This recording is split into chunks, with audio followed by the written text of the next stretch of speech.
Cálculo estequiométrico. Calcule a massa de amônia formada e a massa de nitrogênio consumida quando o nitrogênio, reage com 3 gramas de hidrogênio. Então, primeira coisa, eu tenho que reagir nitrogênio com hidrogênio para produzir amônia.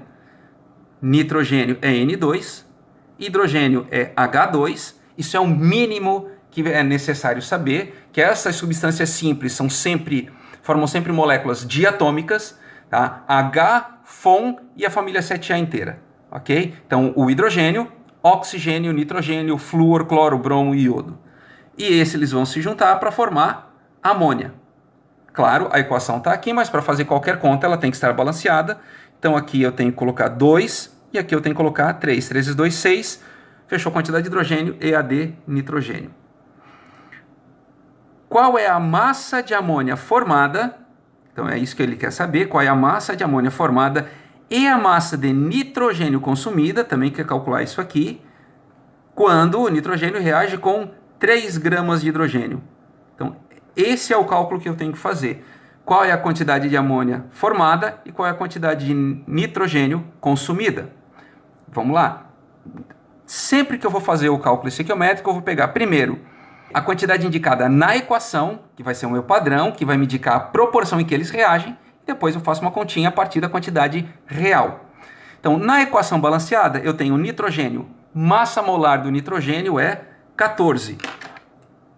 A massa atômica do hidrogênio, 14. Como são 2, eu vou ter aqui 28 gramas. Então, 28 gramas de nitrogênio reage com quanto? A massa do hidrogênio é 1 vezes 2 dá 2. Como são 3 mols, 3 vezes 2, 6 gramas. E a massa aqui, a quantidade de nitrogênio, 14, mais o hidrogênio que é 1 vezes 3, isso vai dar 17. Como são 2 mols, 2 vezes 17, que vai dar 34 gramas. Aqui eu podia até deixar só 2 vezes 17, vocês já vão ver por quê. Para fazer o cálculo, eu tenho que fazer a regrinha de 3. Então, se com 6 gramas de hidrogênio eu vou produzir 34 gramas de amônia, 3 gramas de hidrogênio produz quanto? Horas, é a metade. E a metade de 34 é 17. E aqui? Então aqui, se para reagir com 6 gramas de hidrogênio eu preciso de 28 gramas de nitrogênio, para reagir com 3, que é a metade, eu vou precisar de 14 gramas de nitrogênio. Nessa outra aqui vem um pouquinho diferente, porque eu tenho a quantidade dos 2 reagentes. E quem me garante que eu estou misturando os 2 na proporção estequiométrica? Então é isso que a gente tem que analisar.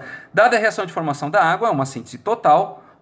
Por que eu estou falando isso? Lembra, síntese total é aquela em que eu formo uma substância e que todos os reagentes são substâncias simples. Então, se eu vou produzir água, se eu vou formar água, os meus reagentes são hidrogênio e oxigênio. Substância simples é H2 e O2. Essa equação precisa estar balanceada. Então, se aqui tem um oxigênio e aqui tem 2, eu coloco um 2 aqui na frente, fiquei com 4 hidrogênios, 2 aqui. Aí ele diz assim, ó, se reagirmos 3 gramas de hidrogênio e 30 gramas de oxigênio. Primeiro, qual é o reagente limitante e quanto sobra do outro reagente? Repare que ele nem quer saber a quantidade de água. Então, primeiro que eu tenho que ver aqui é qual a proporção em que eles reagem. Assim como lá em cima, eu vou olhar a proporção dada pela equação balanceada.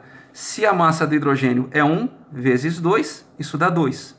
Como são 2 mols, 2 vezes 2, 4 gramas. E o oxigênio, que é 16 vezes 2, aqui eu vou ter 32 gramas. Ou seja, o que a equação balanceada me diz que para reagir com 4 gramas de hidrogênio, eu preciso de 32 gramas de oxigênio. Então, um desses 2 aqui vai sobrar. Como é que eu faço aqui? Na minha dica é, chuta, escolhe um e faz a conta. Porque se tiver errado, se eu chutei errado, o cálculo vai me mostrar. Então, por exemplo, aqui eu vou chutar. O hidrogênio é o meu reagente limitante, então eu vou usar 3 gramas de hidrogênio e eu vou simplesmente desconsiderar esses 30 gramas aqui. Se 4 gramas de hidrogênio precisam de 32 gramas de oxigênio, qual a massa de oxigênio necessária para reagir com 3 gramas? Eu vou calcular. Se eu achar uma massa aqui maior do que 30, Então eu preciso de mais massa do que eu tenho. Se eu preciso de mais massa do que eu tenho, então ele não vai sobrar, ele vai faltar. Se ele vai faltar, ele é o meu reagente limitante. Então a gente faz a conta aqui. 3 vezes 32 dividido por 4, x vai ser 3 vezes 32 dividido por 4. Lembra, em vez de multiplicar, primeiro simplifica. Ó, 32 com 4, então vai dar 8. 3 vezes 8 é 24. Ou seja, para reagir com 3 gramas de hidrogênio, eu preciso de 24 gramas de oxigênio. Eu tenho 30 e preciso de 24. Então eu preciso de menos do que eu tenho. Logo vai sobrar. Então eu chutei certo. Se eu tivesse achado aqui que eu precisava de 40 gramas e eu tenho 30, então esse aqui vai acabar primeiro, esse aqui é o limitante. Aí o que eu faço? Refaço a conta, só que aí usando esse valor como base e descartando o que foi dado aqui. Então quem é o reagente limitante? É o hidrogênio. E quantos gramas sobram do outro? Ora, eu tenho 30 gramas. Preciso de 24, então 30 gramas é a massa que eu tenho. 24 gramas que é a massa que vai ser consumida, então vai sobrar 6 gramas de O2, que é a massa em excesso.